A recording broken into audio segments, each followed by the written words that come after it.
Ndifuna enyusa kancinci. Andiva. Awuyiva no? Andiyiva le bhesi. Engafanele kuvakala igita yam apha. Ayivakala no? Iyavakala. Andiva kakuhle. Tata le nto. Yo.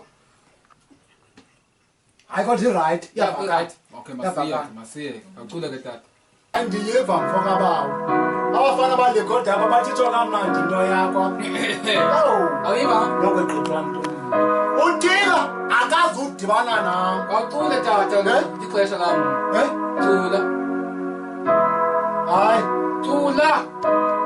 Inkomo inomsila inamathambo inkomo inomsila izinto zithi awu ibokwe zithi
mandi tata nokuyavakala ngandiva ayitsho kamandi no ndikuthembile kuthiwa kucula kamandi